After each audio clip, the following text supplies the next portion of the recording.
Social മീഡിയയിൽ ഏറ്റവും കൂടുതൽ ചർച്ച ചെയ്യപ്പെട്ട ഒരു വിഷയമായിരുന്നു മലയാള സിനിമയുടെ വരവ് ചെലവ് കണക്കുകൾ.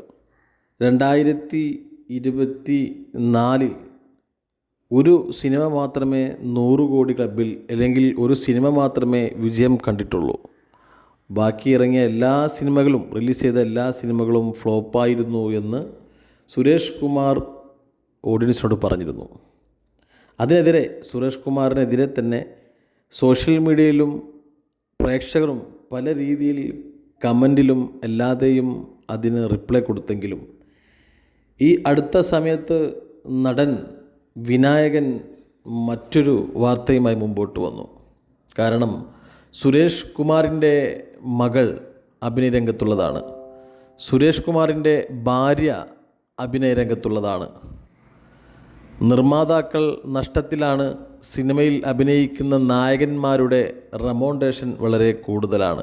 ലാലേട്ടനും മമ്മൂക്കയും പുതുമുഖ നായകന്മാരടക്കം വാങ്ങുന്ന റെമോണ്ടേഷൻ കോടികൾ വാങ്ങിയിട്ടും സിനിമ 1 കോടി രൂപ പോലും തിരിച്ചു തരാതെ സിനിമകൾ ഫ്ലോപ്പായിക്കൊണ്ടിരിക്കുകയാണ് എന്നുള്ള വാർത്ത ഈയിടെ സോഷ്യൽ മീഡിയയിലും മാധ്യമങ്ങളിലും വാർത്തയായിക്കൊണ്ടിരിക്കുമ്പോഴാണ് വിനായകൻ്റെ മറ്റൊരു മറുപടി സുരേഷ് കുമാറിനെതിരെ വന്നത്. അഭിനേതാക്കൾ തന്നെ പ്രൊഡ്യൂസർമാരാകുന്ന കാലഘട്ടമാണ്.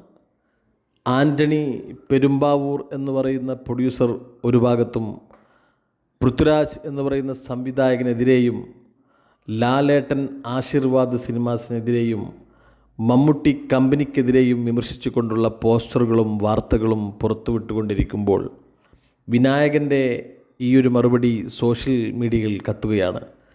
അഭിനേതാക്കൾ സിനിമ നിർമ്മിക്കേണ്ടെന്ന് ഭാര്യയോടും മകളോടും പറഞ്ഞാൽ മതി എന്ന് വെച്ചാൽ, സുരേഷ് കുമാറിൻ്റെ മകൾ കീർത്തി സുരേഷ് മലയാള സിനിമയിലും തമിഴ് സിനിമയിലും തിളങ്ങി നിൽക്കുന്ന നായികയാണ്. ഭാര്യ മേനക സുരേഷ് മലയാള സിനിമയിലും തമിഴ് സിനിമയിലും നിറഞ്ഞു നിൽക്കുന്ന കഥാപാത്രമാണ്. അതുകൊണ്ട് ഭാര്യയോടും മകളോടും പറയുക, അഭിനേതാക്കൾ സിനിമ നിർമ്മിക്കേണ്ടെന്ന് എന്നുള്ള വാർത്ത ഇന്ന് സോഷ്യൽ മീഡിയയിൽ കത്തുകയാണ്. വിനായകൻ എന്ന് പറയുന്ന നടൻ്റെ വാക്കുകൾ ശരിയാണോ തെറ്റാണോ? പ്രേക്ഷകർ ചിന്തിക്കുക, പറയുക.